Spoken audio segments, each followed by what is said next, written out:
Shalom, perkenalkan nama saya Lady Marcella Ramana dengan NIM 2314201022, kelas A1 semester 2.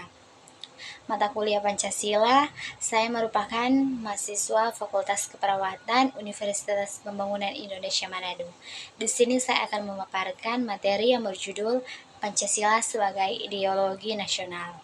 Pancasila merupakan dasar negara Republik Indonesia secara resmi disahkan oleh PPKI pada tanggal 18 Agustus 1945 dan tercantum dalam pembukaan Undang-Undang Dasar 1945. Pancasila merupakan dasar negara Indonesia yang menjadi alas untuk berpijak dan mampu memberikan kekuatan untuk berdiri menjadi negara yang kokoh.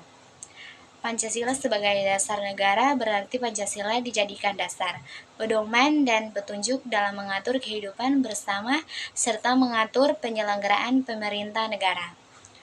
Pancasila sebagai ideologi bangsa berakar pada perundangan hidup dan budaya bangsa. Oleh karena itu, nilai-nilai Pancasila harus dilandaskan dalam aspek kehidupan bermasyarakat, berbangsa, dan bernegara. Hal ini didasarkan pada suatu kenyataan secara fisiologis dan objektif bahwa bangsa Indonesia dalam hidup berbangsa dan bernegara berdasarkan pada nilai-nilai yang tertuang dalam sila-sila Pancasila. Ideologi berasal dari kata Yunani idein yang berarti melihat atau idea yang berarti raut muka, perawakan, gagasan, buah pikiran, dan logia yang berarti ajaran. Dengan demikian, ideologi adalah ajaran atau ilmu tentang gagasan dan buah pikiran.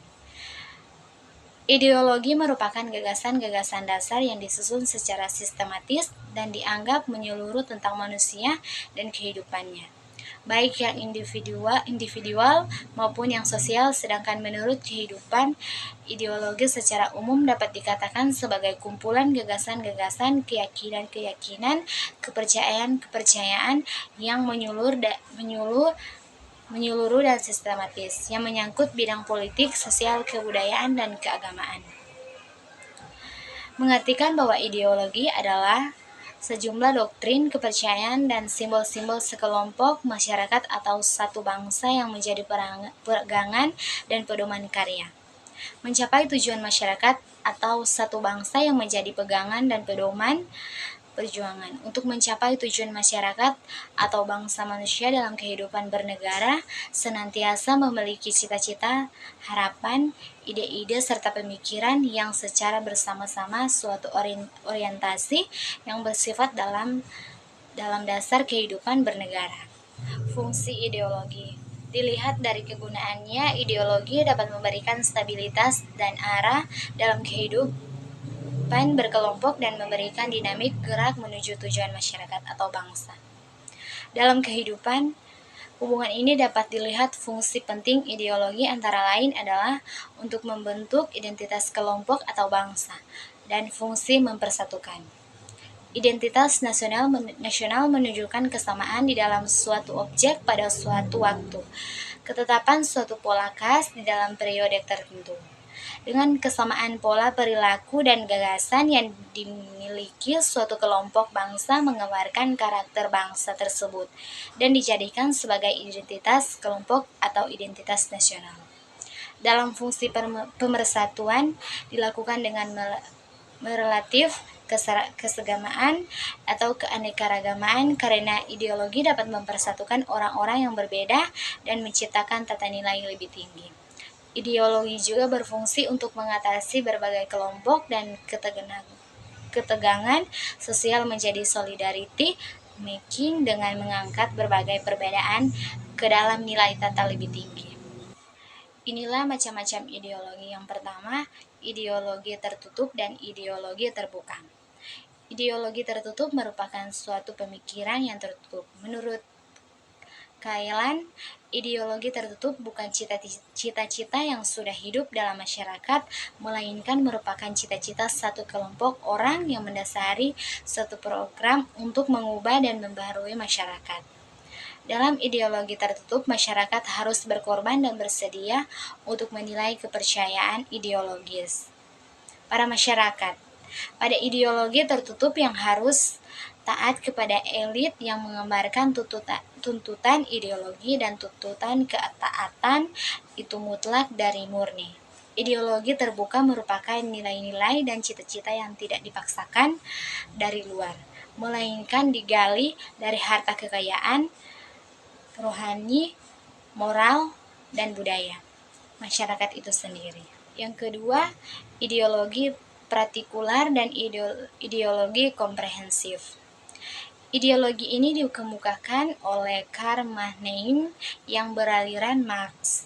Ideologi partikular diartikan sebagai suatu keyakinan yang tersusun secara sistematis dan terkait erat dengan kepentingan suatu kelas sosial tertentu dalam masyarakat, sedangkan ideologi komprehensif diartikan sebagai suatu sistem pemikiran menyeluruh mengenai semua aspek kehidupan sosial. Perbandingan ideologi Pancasila dengan ideologi liberal dan ideologi sosialis. Pertama, ideologi Pancasila. Suatu ideologi pada suatu bangsa pada hakikatnya memiliki ciri khas serta karakteristik masing-masing sesuai dengan sifat dan ciri khas bangsa itu sendiri. Ideologi Pancasila sebagai ideologi bangsa dan negara Indonesia lahir dari nilai pandangan hidup bangsa Indonesia yang telah diyakini kebenarannya. Kedua, ideologi liberal. Paham liberalisme berkembang dari akar-akar rasionalisme, yaitu paham yang meletakkan rasio sebagai sumber kebenaran tinggi.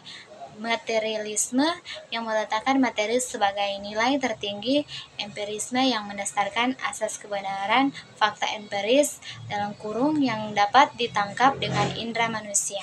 Yang ketiga, ideologi sosialisme.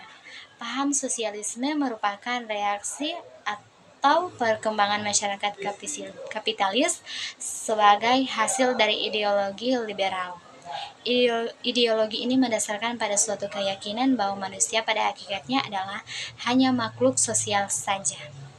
Peran dan fungsi ideologi Pancasila bagi bangsa Indonesia. Setiap bangsa memerlukan nilai-nilai, norma-norma yang diyakininya mampu berfungsi sebagai rujukan untuk memperjuangkan cita-citanya. Setiap bangsa memerlukan pengetahuan tentang apa yang baik dan apa yang buruk, serta apa yang benar dan apa yang salah. Setiap bangsa memerlukan kepercayaan yang diperlukan dalam memotivasi kebersamaan dalam menjamin kelangsungan hidupnya. Bagi bangsa Indonesia, jawabnya adalah Pancasila. Baik sebagai pandangan hidup maupun sebagai dasar negara telah terbukti memenuhi tuntutan kodrat bagi kelangsungan hidup suatu bangsa. Ideologi mempunyai peranan yang sangat penting bagi bangsa Indonesia, yaitu sebagai berikut. Yang pertama, mempunyai peran sebagai citra jati diri bangsa, di mana Indonesia sebagai kelompok sosial yang besar mempunyai kebutuhan untuk memiliki citra jati dirinya. Kedua, mempunyai peran sebagai akan penemu keyakinan dan kebenaran dalam perjuangan bersama. Ketiga, mempunyai peran sebagai penghubungan antara suatu generasi dengan generasi lainnya, antar pendiri bangsa dan generasi penerus, sehingga generasi penerus akan terus melanjutkan perjuangan generasi pendahulunya untuk mencapai cita-cita yang diinginkan. Keempat, mempunyai peran sebagai hukum dasar dalam diartikan sebagai pedoman utama dalam pembuatan aturan perundang-undangan. Menurut Jarsono, fungsi Pancasila berdasarkan tahapannya antara lain sebagai berikut. A. Pancasila sebagai ideologi pemersatu. B. Pancasila sebagai ideologi pembangunan. C. Pancasila sebagai ideologi terbuka. Berdasarkan tahapan tersebut dapat disimpulkan bahwa Pancasila mempunyai peran dan fungsi yang sangat penting bagi bangsa Indonesia.